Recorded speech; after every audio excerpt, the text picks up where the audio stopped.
Like, it take a real motherfucker to get sober. Entrepreneurship is a mindset. It's not necessarily what you do. Because I promise you, if you're doing it for the right reasons, you will be okay. What do we know about trauma scientifically? It changes the chemistry in the brain. We can relate to one another, you know. That's why this camaraderie is so awesome, because we just get it and we don't judge. You can't fight new battles with old tactics. Your thoughts become your words become your actions become your character becomes your destiny. What do you want to be remembered by when you're gone? What's Grounded, fam? It's your boy Johnny Gio. Thank you guys for tuning in to the Grounded Phoenix podcast. As always, the purpose of this channel is to express vulnerability and expand awareness to addiction, trauma, and mental health. I got my boy Matt, aka Theory, aka the self-proclaimed sober soldier. What's Grounded, my boy? Hey, we out here, my man. Thanks for having me out, Jonathan Braun. Really looking forward to this.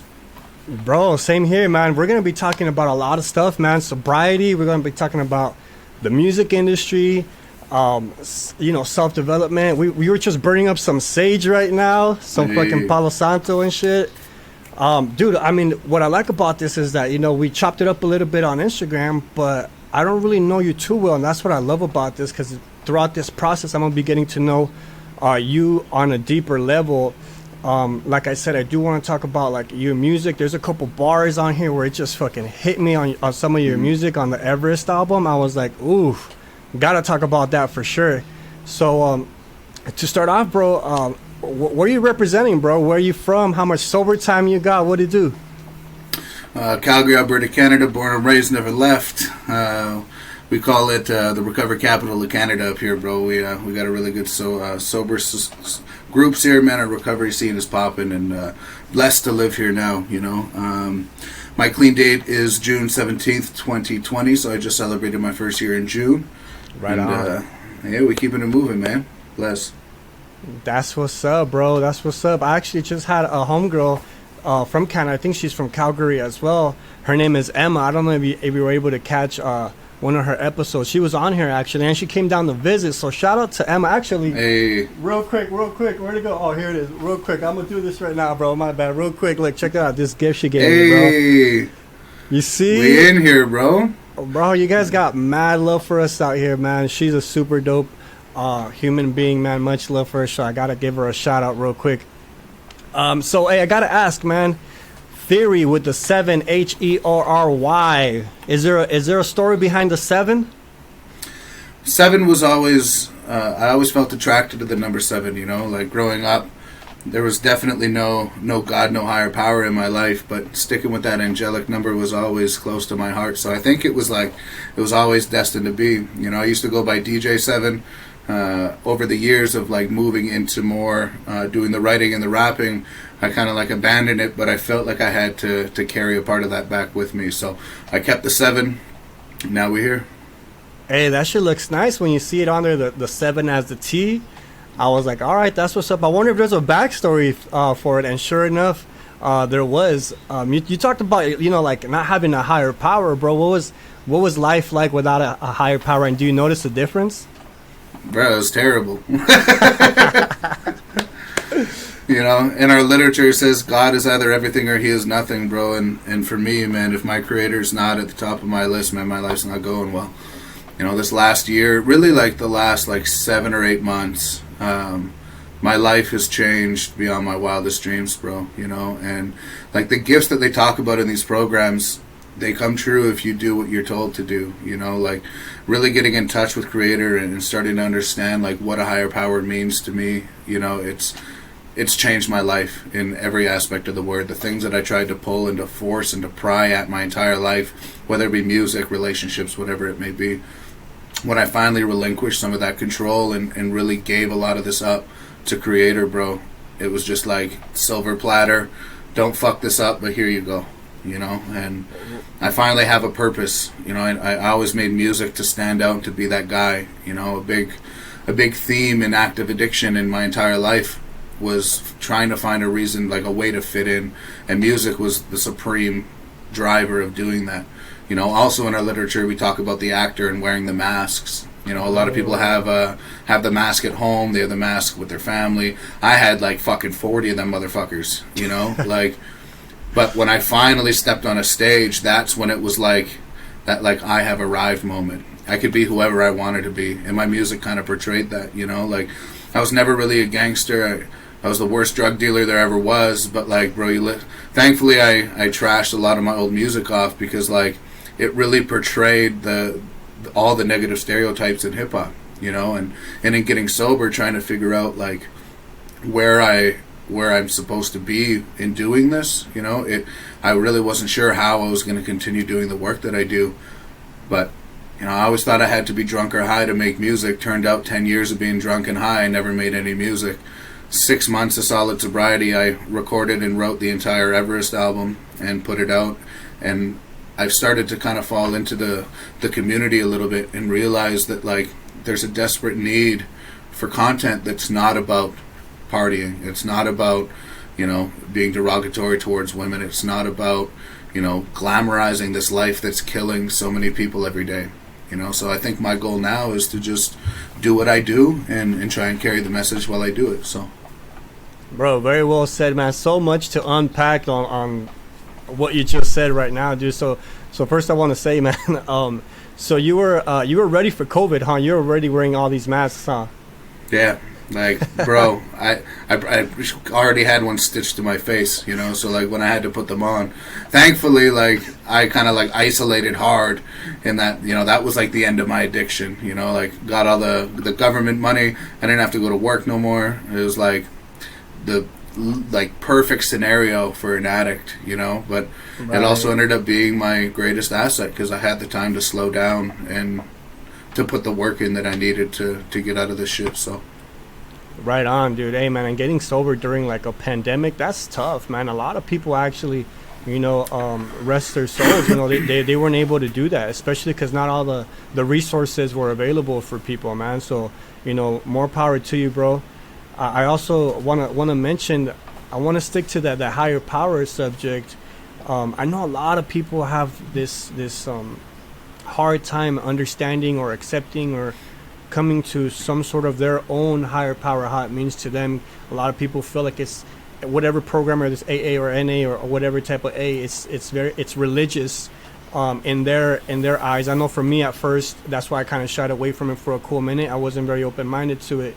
Early on, how were you able to find a higher power of your understanding?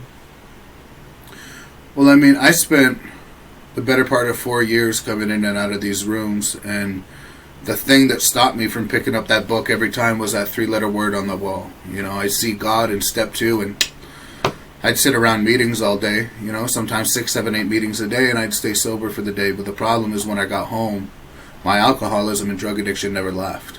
You know, I had a temporary reprieve when I went into these meetings, but my life was miserable, and typically more miserable sober than it was when I was using, because I didn't want to find a solution.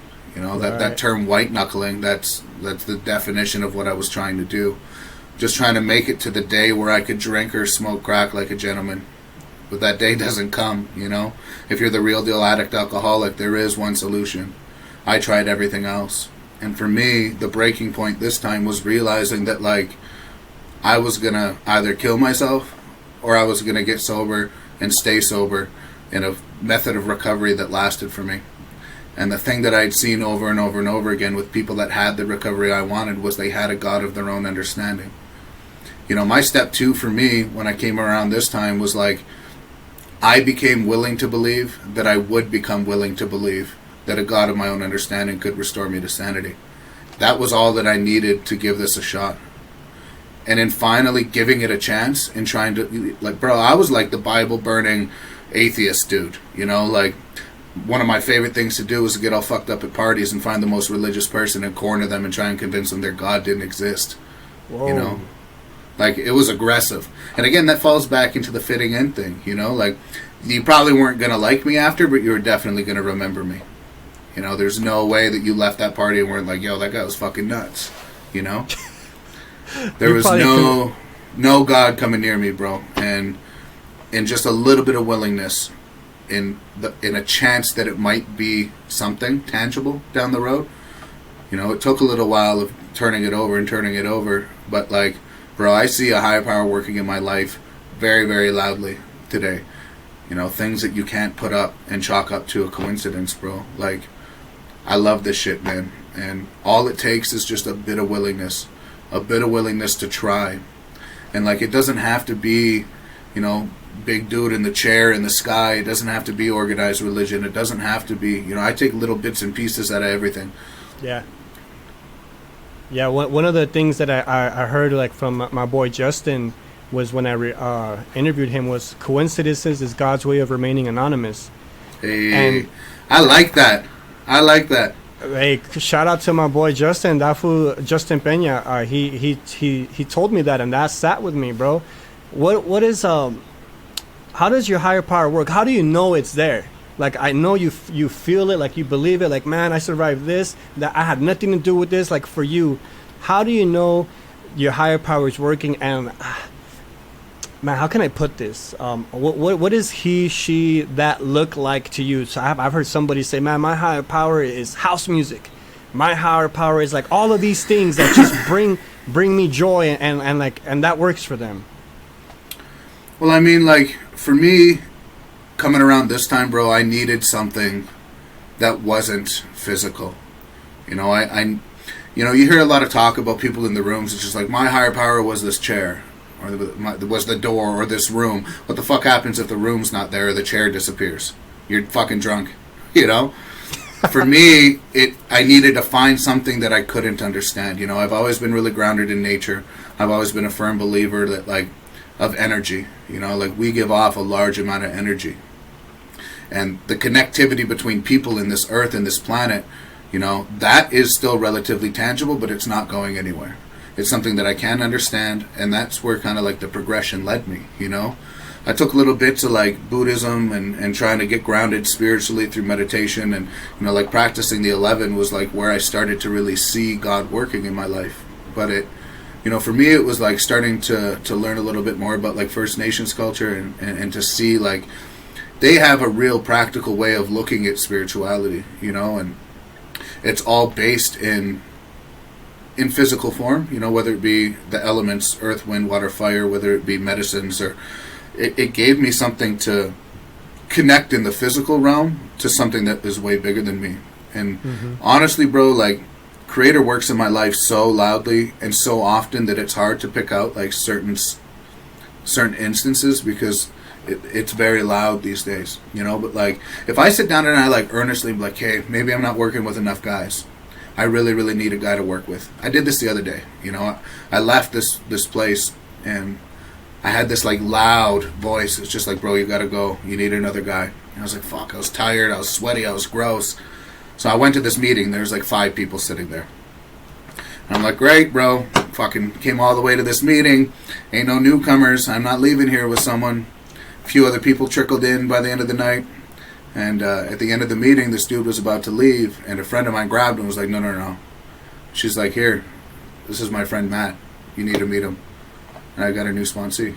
And it's things that could be chalked up to coincidence, but like there was like 8 of us at this meeting, and everybody was sponsored up.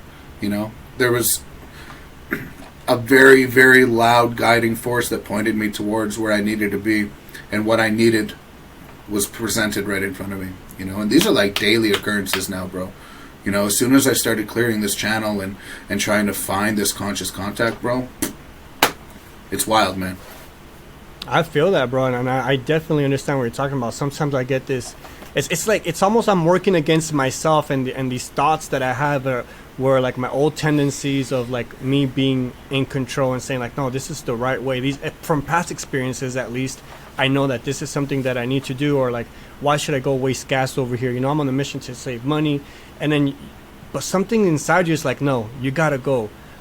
You gotta go to Santa Monica and do this panel, which you've already been there before, but who knows, you might talk to somebody, someone might hear a message that they've never heard before, even though you've repeated your story numerous times, and you can't always get it down exactly the same, but you put it out there, and that's for me, that's that sense of fulfillment, knowing that I'm helping somebody, and not having that sense of purpose where like I'm actually helping somebody, and not because I want something out of them, but because I feel like they may need this, you know, and you feel the energy and the gratitude they have from just you hearing them out or providing some sort of, I guess, support. You know, that was the big turning point for me, though, is, you know, like I was 12 stepped in 30 days, you know, and I was like, and then my sponsor's like, hey, go sponsor people. I'm like, what the fuck would I do that? Like, there's people with fucking years in this program. What do I have that these people don't? It's like, you got a big book, go fucking read it. oh, And shit. when I finally was like, all right, I started sponsoring, I started going and sharing my story at centers, and I started doing the things that I didn't think that I could do. That's when it was like, okay, like now you're ready. Now I'm going to start showing you that I'm here, you know? That's what this is all about, you know? Acts of altruism at the beginning are to make us feel better. You know, like we got a saying up here, we call it the God dope. You know, when you get full of that like raw energy at a meeting, or you're working with a new sponsee, and it just like you can feel that God dope pulsing through your veins. And I'm an addict, bro. I like what makes me feel good. And at the start, that's what service does for me. It gives me purpose, and it allows me to help somebody else in their life, and that makes me feel good. But over time of doing this, in practicing altruistic action, eventually it starts to become altruism, which is unselfishly devoting themselves to someone else. Over time, I'm not doing it anymore because it makes me feel good. I'm doing it because it's what I believe I'm truly meant to be doing. You know, I don't need to have anything come back from the other person. I'm doing this because I truly believe that's why I've been put on this planet. And that's where God comes in, bro. Very well said, man. I've never had a sponsee. I've actually, I mean, people probably hear me say this all the time, but this is my first time doing the steps. I have 6 years alcohol free, 2 years clean from all substances, mind altering substances, and about 6 months ago I got a sponsor just to go through the steps and really establish a higher connection with God, because I believe in God. And man, it's just so in depth. Like I'm still in my 4th step, bro. I'm still in my 4th step, and to think that you went through it in like 30 days, and that's what provided you like that feeling of sense of purpose and doing. I gotta ask you, man, do you feel at any point drained or a sense of like, man, I just can't do this right now, like I need to take some time off of it? For somebody that may be like, bro, something like I can't go too hard like this. I'm drained every day, bro. Every day. But I spent my entire life drained, you know? And for me, it's just a balance act, you know? Like, I notice it right away. Like, as soon as I stop doing the things that I feel like I need to, stop being of service, and life starts to creep back in, I get just as exhausted, but I have no way to deal with it anymore. And then I'm miserable. You know, if I can balance, still do the things that I need to, but overweigh that in the service work that I'm trying to do, I might be miserable, but I'm fucking happy. You know, like, and I try not to go too heavy on the book shit, but like, honestly, dude, like I tried almost everything else and nothing worked for me. And to see the results that have come out of finally turning over and trying one of these sets of steps, you know, the promises that are laid through those steps, bro, happened as I kind of went through it over time, you know. The blessing for me with COVID was like I didn't have anything else to do, so I worked my steps like a full-time job. You know, we were meeting every day, like 8 hours a day, and pounding them out. And it took a while to like figure out what any of it meant. You know, I detoxed on my own. I still had no idea what really happened those first 2 weeks, you know. But over time of trying to like integrate this program into my life and try to make this connection stronger, you know, it took about 6 months. I wasn't doing a whole lot for the first few. I was like, oh, I did a set of steps, I'm good to go. But I wasn't taking care of myself. I wasn't doing anything with it. And then finally starting to understand really what the program means, and to like practice this in all of my affairs, not just trying to sound good when I'm in the rooms, or right. Practice this in all my affairs, whether it's at home, whether it's at work, whether it's whatever it is, man, and start to do what's asked of me. That's where, like, bro, I can't even tell you the last time I genuinely thought of drinking or using. You know, it's the better part of a half a year for sure, you know.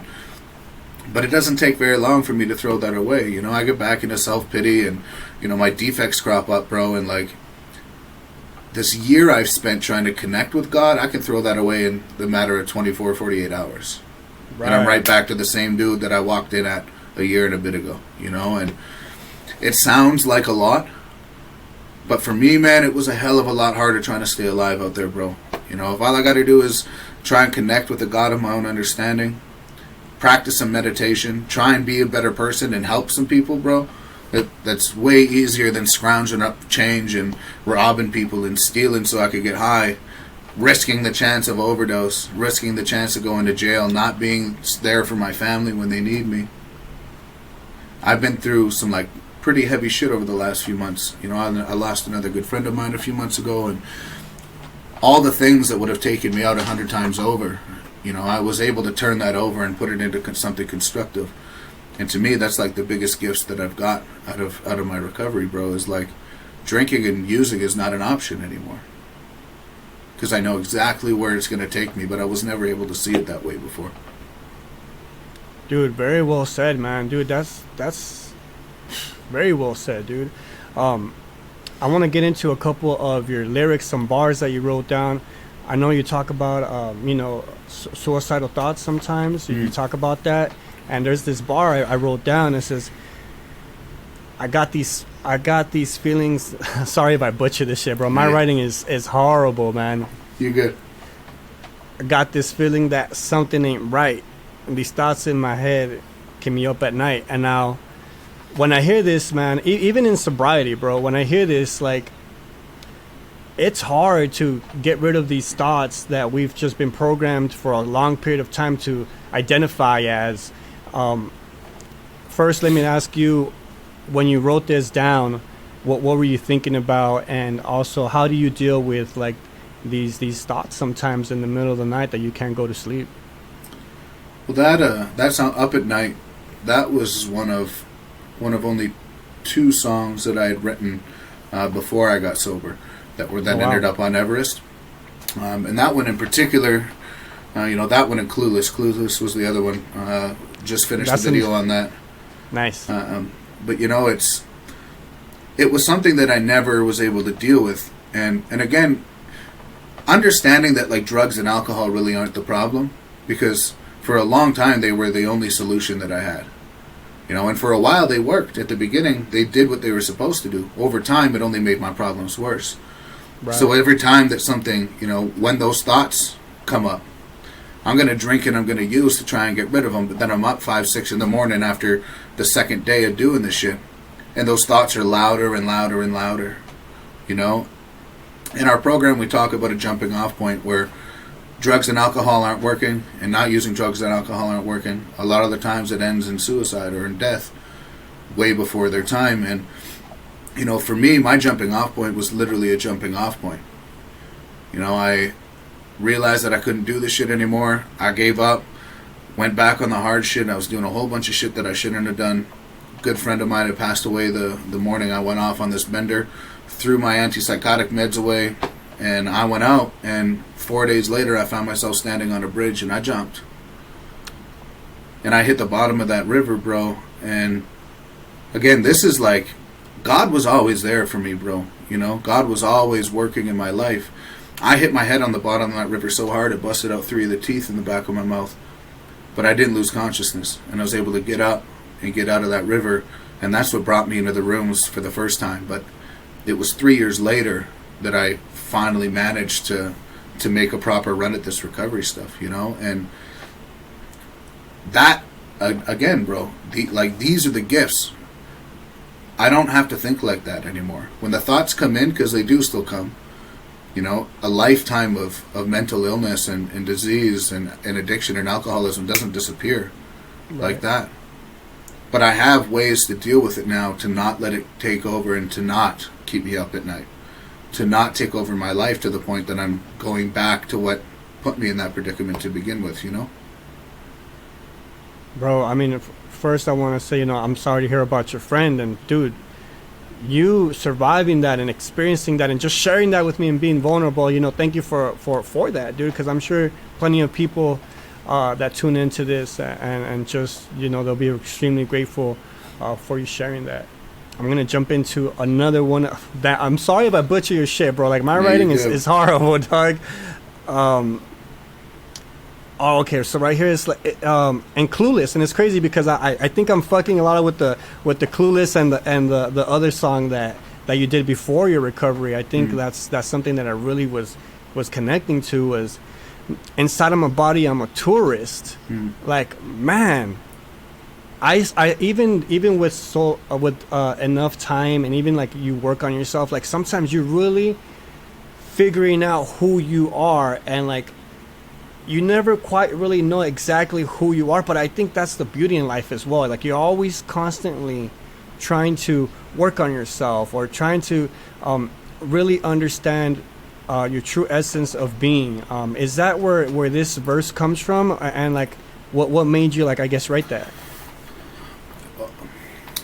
You know, it's inside of my body I'm a tourist. Dissociation led to me losing importance. And for me, you know, dissociation was huge in a lot of my mental illness. You know, in being physically present but not being there mentally at all. Right. And, you know, for so long, bro, I was lost, man. I had no idea why I was actually on this earth, which is really doesn't help but fuel those suicidal tendencies, I don't think, right? And like, again, bro, keep going back to these gifts, you know. Now that I'm clean and sober and I have a life worth living, bro, coming to the realization that I can do whatever the fuck I want to do. You know, I'm turning 30 next month, and I wasn't even sure if I was going to make 30. And even if I did, I was like, fuck, bro, my life's pretty much over at that point. Bro, my life is just getting started. There's so much I can do with my time left on this planet still. But that was not something I was ever able to see, you know? And coming to realize really truly who I am and what I want to do with my life, and why I believe I've been put on this earth. Finding that purpose, man, it's like waking up in your own life at 30 years old, being born again at 30 years old. It's like, bro, I'm just like and we joke a lot about like new people in the rooms, you know, in your first year, you're like 1-2 years old. Second year, like 2-3 years old. Like, I'm just a toddler running around, bro. I'm just learning how to walk again. So if I'm just learning to walk, bro, who knows where I'm going to run to, you know? Man, you're an old soul, bro. Hey. Definitely an old soul, man. Yeah, 100%, dude. I want to know, man. I want to know, how difficult is it to be in the music industry and then be sober at the same time? And, you know, maybe there's some people you have to probably work with, and they're probably sparking a blunt or drinking. How do you manage to do that? And how do you, like, you know, I mean, I think I kind of know the answer, but like, what are some ways that you cope with that? How difficult is that? Well, I mean, really, for the most part lately, I've kind of, especially with the new path that I'm on, with why I'm making my music and the kind of content that I'm trying to make, I kind of don't really fuck with people anymore. You know, right. I've done a few studio sessions over the last few months, and like, that turned out really dope. You know, I was able to bring like a level of consciousness to it that like changed kind of the direction of the music we would have typically made, right? But like, everybody's smoking weed. Most people are pretty considerate about drinking around me and shit. But like, weed drives me nuts more than almost anything else. I rarely think about drinking, but if I smell a fucking fresh joint light up, it's like, oh fuck, you know. So like, trying to navigate it's been interesting. But again, you know, still dealing with this pandemic, I haven't had to really worry about going back to shows or hitting the road, you know. But we just threw a pretty big show. Our restrictions cracked back down here in Alberta, so we ended up moving this tour, and we did a pop-up event outside. So we just took over this parking lot, real renegade style, and I wasn't performing, but I was helping it out, and like 300 people showed up. And not being inside of a controlled venue, you know, like, it was lawless, bro. Like, every single person there was smoking weed from the time they showed up to the time they left. Way more drinking than I think would normally have happened at a club. And like, right. This one big man got so fucked up, dude. He was like 6'3", 300 pounds. And he got so drunk, this poor dude, man, puking all over himself, pissed his pants. Cabs wouldn't take him, Ubers wouldn't take him. We could not get this dude home safe. We had to load this big man up into a truck and drive him to the hospital. And just like, when the night was ending, I was just like, firstly, not only did I not think about drinking or using, that shit gave me like an extra year of sobriety just off that shit. I was like, I do not want that, bro. I do not want that. You know?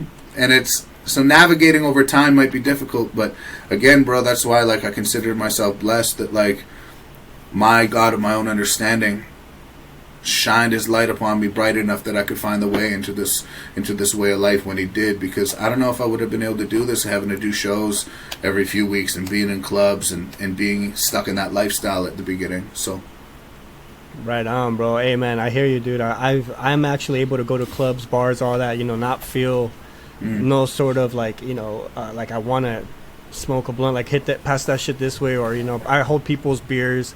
That doesn't faze me. Actually, when I see somebody that's loud, belligerent, and drunk, man, it just drives me crazy, dude, because it reminds me of me.